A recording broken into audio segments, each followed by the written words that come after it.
Hi guys! Bisdak Tech Review po, at your service. Dito naman po tayo para mag-review ng isang gadget.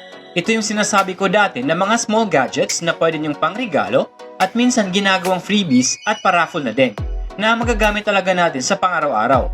By the way, mabilis ang review lang ito, as in. Ito ay ang Budi Coiled Car Charger with 2 USB ports. By the way, just comment or message me if mali ang pagkupronounce ko sa brand na ito.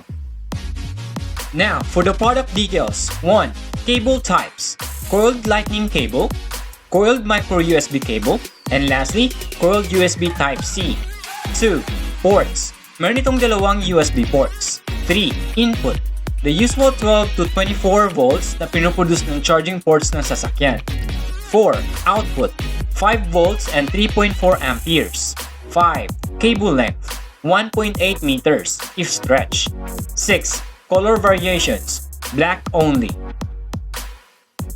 What's inside the box? 1 Budi Coiled Car Charger, which is the USB Type-C, yung nabili ko, and 1 warranty card. Ito naman yung actual na unboxing and what's inside the box video nito.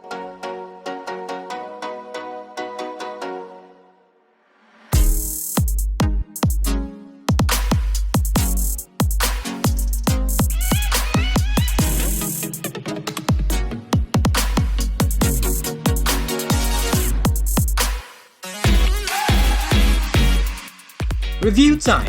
Anong masasabi ko sa Budi Coiled Car Charger with 2 USB ports? Sulit ba ito bilhin or hindi? Una, the price. Napakamura niya, sobra at matutuwa siguro kayo. Pero sasabihin ko sa price check na, of course. Ginagamit ko pala ito ngayon as a substitute ng car charger na isa lang yung port, kung saan nakakonect yung smart dashcam ko as shown sa video na ito.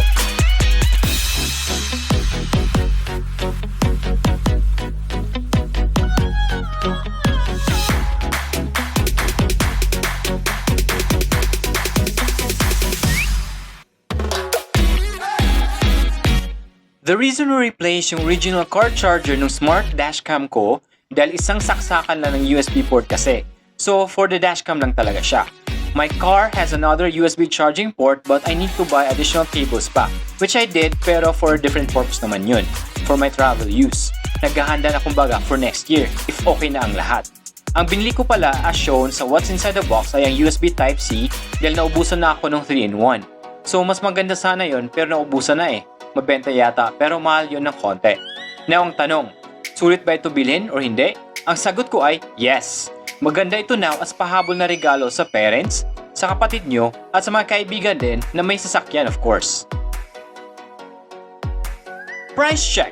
I bought mine sa halagang 399 pesos pero buy one take one. So nakuha ko ito ng mura nung extended na 12/12. I checked the website na hindi ko alam if sa store mismo niya if meron pang ganito na buy one take one. If bibilhin nyo na isa lang, nakakalaga siya sa website ng 280 pesos. Diba? Sobrang mura ng kuha ko. That's it! Diyan na naman nagtatapos yung review natin sa Budi Coiled Car Charger with 2 USB ports. As promised, naka-review na tayo ng isang gadget na sinabi ko pa nga dati, yung mga pinamimigay lang as a freebie sa mga raffle at usual na pangregalo. Ito madalas nakikita ko at isa sa mga cables din. Pero i-review natin kahit ano. Basta makatulong na din if sulit ba ito pangregalo or bilhin or wag na lang. At baka masayang dahil hindi magagamit. Okay, wag niyo po kalimutan mag-subscribe and click the notification button para updated po kayo sa next video namin. Ako po pala si Caesar ng Bisdak Tech Review. Salamat mga Ka-Bisdak, proud Bisdak for life!